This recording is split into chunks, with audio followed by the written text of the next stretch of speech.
de governos autoritários, com muita gente presa, torturada, morta e exilada, com medidas econômicas que causaram impactos profundos para a estrutura social e para o modo de pensar e se comportar, evidentemente deixaram reflexos diversos, prolongados, doloridos. Ao mesmo tempo, 29 anos após o fim daquele período e diante da atual realidade nacional, das crises políticas, reais ou artificialmente produzidas, insatisfações de todo tipo com a chamada classe política, leva muita gente a se perguntar se uma ditadura militar não seria melhor do que o tipo de democracia que temos. As perguntas ou comentários mais comuns costumam ser: 1. No tempo da ditadura havia mais civismo no povo.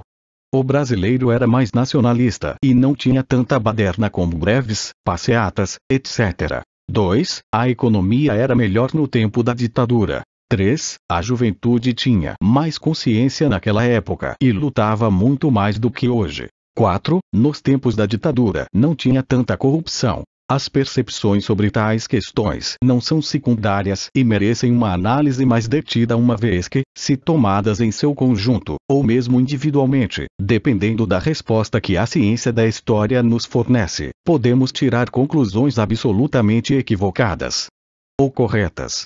Então, à luz dos fatos históricos, faço comentários para cada um desses itens. 1. No tempo da ditadura havia mais civismo no povo.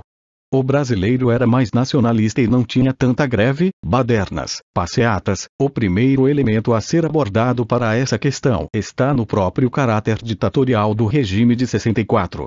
Imposto a ferro e fogo, usando a intimidação, a tortura, a censura e outros mecanismos de controle social, o regime militar criava uma falsa aparência de civismo, notadamente nos anos 70, após os militares terem consolidado seu poderio sobre praticamente todas as esferas da vida pública. Nas escolas, a cartilha do regime era única e as crianças eram ensinadas a obedecer, obedecer, obedecer.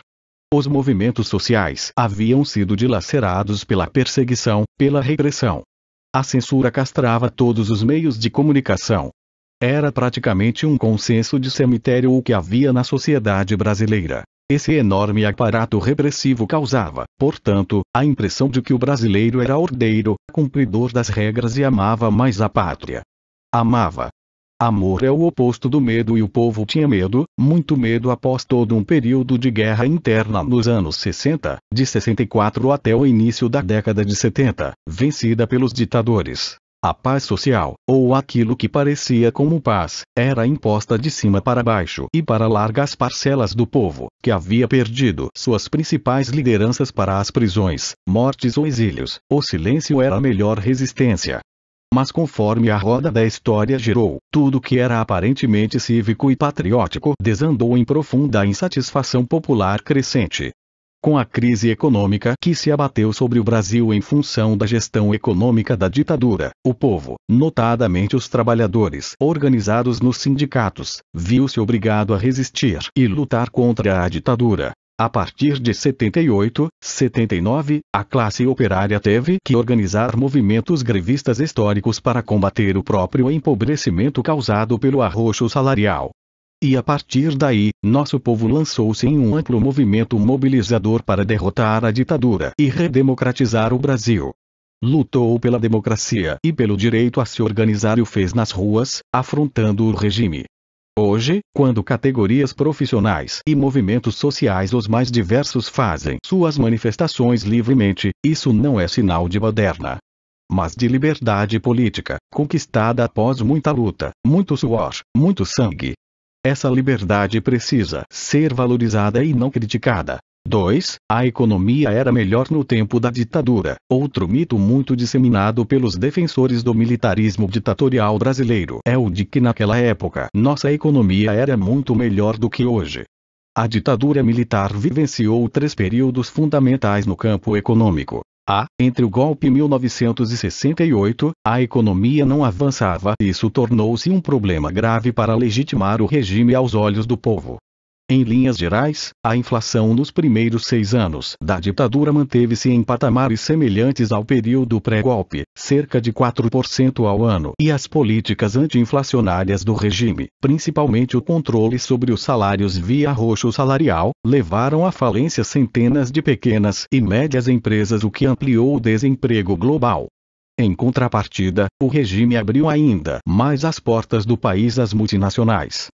Entre 68 e 73, a ditadura foi beneficiada pela entrada maciça de dólares a partir de uma agressiva política de endividamento externo, facilitada pelo excesso de liquidez dessa moeda nos Estados Unidos e Europa, que precisavam investir esse enorme excedente de capitais, exportando-os para países do então chamado Terceiro Mundo, como o Brasil. Entre 68 e 73, a dívida externa brasileira, que era de US$ 4 bilhões em 64, ano do golpe, praticamente quadruplicou graças aos enormes empréstimos feitos pela ditadura. Essa dinheirama deu ao regime recursos para fazer a economia crescer rapidamente.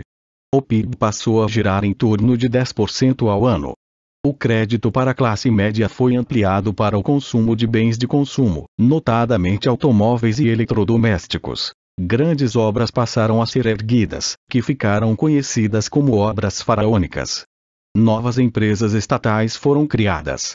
No seu conjunto, esse período reforçou a infraestrutura e tornou possível ampliar o mercado de trabalho. Foi a era de ouro da ditadura e coincidiu com a dizimação quase absoluta dos grupos de esquerda que lhe faziam oposição nas cidades, ainda que o regime tenha enfrentado a guerrilha do Araguaia, dirigida pelo TDOB entre 72 e 74. De modo geral, nas cidades, a esquerda armada estava dizimada. A junção do predomínio político com a expansão econômica consolidou o poder da ditadura. Era o chamado milagre brasileiro. Contudo, vejamos bem, tal milagre tinha um pressuposto nefasto. A economia crescia na exata proporção do aumento da nossa dependência em relação aos capitais estrangeiros, e esse crescimento vitaminado por dólares dos Estados Unidos e Europa teve consequências nefastas. A partir de 74 e arrastando-se até 1984, o Brasil foi engolido pelo furacão da crise econômica nos Estados Unidos e Europa.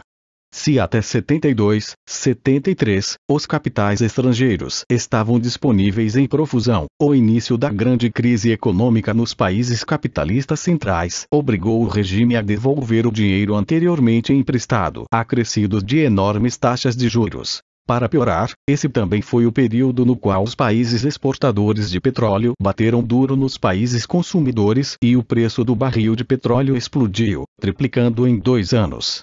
Na época, o Brasil importava de 70% a 80% do petróleo que consumia, e para tentar manter o ritmo do milagre, a ditadura intensificou o endividamento externo. A partir de 76, 77, nossa economia volta-se para pagar as dívidas e para garantir os pagamentos aos credores internacionais. Os militares desenvolveram uma agressiva política de exportação de produtos para arrecadar dólares para saldar os empréstimos. Mas isso foi feito às custas de um brutal arroxo salarial para garantir que o mercado interno consumisse menos para podermos exportar mais. Paralelamente ao arroxo, a inflação tornou-se incontrolável e a crise econômica e social foi inevitável, o que levou ao rápido desgaste da ditadura a partir de 78 até chegarmos às greves metalúrgicas do ABC e a todo o movimento de redemocratização, anistia, 79, eleição dos governadores estaduais, 82, diretas já, 84, e fim da ditadura no início de 85 com a eleição de Tancredo Neves. Como podemos ver, a fase áurea da economia durante a ditadura foi na prática um gigante com pés de areia, e o tipo de crescimento verificado naquele momento criou as condições para o maior período histórico de crise contínua da República Brasileira, estendendo-se, grosso modo, até o início do século XXI, quando o Brasil voltou a crescer de modo mais intenso e sem depender de empréstimos estrangeiros. A triste realidade de um país falido, de pires na mão, pedindo esmola ao FMI. 3. Nos tempos da ditadura não tinha tanta corrupção, tinha sim, tanto ou mais quanto hoje, mas a impressão de que ela era menor se deve basicamente ao fato de que a brutal censura exercida sobre os meios de comunicação impediam que as maracutaias viessem à tona. E a corrupção da ditadura tinha uma faceta variadíssima. Envolvia a extorsão de empresas privadas para que elas participassem de vaquinhas para financiar grupos paramilitares, CCC, GAP, por exemplo, que mantinha esconderijos clandestinos para prender e torturar opositores do regime. Quem não contribuía perdia contratos governamentais ou acabava arrastado aos cárceres como simpatizantes do comunismo. Vários escândalos de proporções milionárias surgiram no período, das clássicas operações de fraudes em licitações para obras, compras de equipamentos e superfaturamento, Transamazônica, Ponte Rio-Niterói, usinas atômicas, Ferrovia dos Carajás, ETUC, os rumorosos escândalos envolvendo a Caixa de Pecúlio dos Militares, CAPEMI, que ganhou licitação fajuta para extrair madeira no Pará, e o pagamento de gordas propinas aos operadores que viabilizavam os contratos de dívida externa mediante uma alta comissão de, na média, 10% sobre cada contrato firmado entre o governo brasileiro e os bancos. Em 1984 o jornalista J. Carlos de Assis escreveu alguns livros mostrando os escândalos do período militar. Um deles, o mais famoso, A Chave do Tesouro, Anatomia dos Escândalos Financeiros no Brasil, 1974-83, revela essa corrupção. Alguns capítulos: Caso Alice, Caso Book, Caso Econômico, Caso Eletrobras, Caso Web/Rio Sul, Caso Lume, Caso Ipiranga, Caso Áurea, Caso Lutfala, Família de Paulo Maluf, marido de Silvia Lutfala, Caso Abdala, Caso Atala, Caso Delfim, Caso Taia. Uma festa generalizada com dinheiro público. Nada mal para quem disse que iria moralizar o Brasil quando destituíram o presidente Goulart acusando seu governo, entre outras coisas, de abrigar corruptos. Uma vergonha em verde oliva. Entre 68 e 73, a ditadura foi beneficiada pela entrada maciça de dólares a partir de uma agressiva política de endividamento externo, facilitada pelo excesso de liquidez dessa moeda nos Estados Unidos e Europa, que precisavam investir esse enorme excedente de capitais, exportando-os para países do então chamado Terceiro Mundo, como o Brasil. Entre 68 e 73 a dívida externa brasileira, que era de US$ 4 bilhões em 64, ano do golpe, praticamente quadruplicou graças aos enormes empréstimos feitos pela ditadura. Essa dinheirama deu ao regime recursos para fazer a economia crescer rapidamente. O PIB passou a girar em torno de 10% ao ano. O crédito para a classe média foi ampliado para o consumo de bens de consumo, notadamente automóveis e eletrodomésticos. Grandes obras passaram a ser erguidas, que ficaram conhecidas como obras faraônicas. Novas empresas estatais foram criadas. No seu conjunto, esse período reforçou a infraestrutura e tornou possível ampliar o mercado de trabalho. Foi a era de ouro da ditadura e coincidiu com a dizimação quase absoluta dos grupos de esquerda que lhe faziam oposição nas cidades, ainda que o regime tenha enfrentado a guerrilha do Araguaia, dirigida pelo TCDOB entre 72 e 74. De modo geral, nas cidades, a esquerda armada estava dizimada. A junção do predomínio político com a expansão econômica consolidou o poder da ditadura. Era o chamado milagre brasileiro. Contudo, vejamos bem, tal milagre tinha um pressuposto nefasto. A economia crescia na exata proporção do aumento da nossa dependência em relação aos capitais estrangeiros, e esse crescimento vitaminado por dólares dos Estados Unidos e Europa teve consequências nefastas. A partir de 74 e arrastando-se até 1984, o Brasil foi engolido pelo furacão da crise econômica nos Estados Unidos e Europa. Se até 72, 73, os capitais estrangeiros estavam disponíveis em profusão, o início da grande crise econômica nos países capitalistas centrais obrigou o regime a devolver o dinheiro anteriormente emprestado, acrescido de enormes taxas de juros. Para piorar, esse também foi o período no qual os países exportadores de petróleo bateram duro nos países consumidores e o preço do barril de petróleo explodiu, triplicando em 2 anos. Na época, o Brasil importava de 70% a 80% do petróleo que consumia e para tentar manter o ritmo do milagre, a ditadura intensificou o endividamento externo. A partir de 76, 77, nossa economia volta-se para pagar as dívidas e para garantir os pagamentos aos credores internacionais. Os militares desenvolveram uma agressiva política de exportação de produtos para arrecadar dólares para saldar os empréstimos. Mas isso foi feito às custas de um brutal arroxo salarial para garantir que o mercado interno consumisse menos para podermos exportar mais. Paralelamente ao arroxo, a inflação tornou-se incontrolável e a crise econômica e social foi inevitável, o que levou ao rápido desgaste da ditadura a partir de 78 até chegarmos às greves metalúrgicas do ABC e a todo o movimento de redemocratização, anistia, 79, eleição dos governadores estaduais, 82, diretas já, 84, e fim da ditadura no início de 85 com a eleição de Tancredo Neves. Como podemos ver, a fase áurea da economia durante a ditadura foi na prática um gigante com pés de areia e o tipo de crescimento verificado naquele momento criou as condições para o maior período histórico de crise contínua da República Brasileira, estendendo-se, grosso modo, até o início do século XXI, quando o Brasil voltou a crescer de modo mais intenso e sem depender de empréstimos estrangeiros. A triste realidade de um país falido, de pires na mão, pedindo esmola ao FMI. 4. A juventude tinha mais consciência naquela época e lutava muito mais do que hoje. Essa observação envolve os saudosistas de lutas que não mais existem.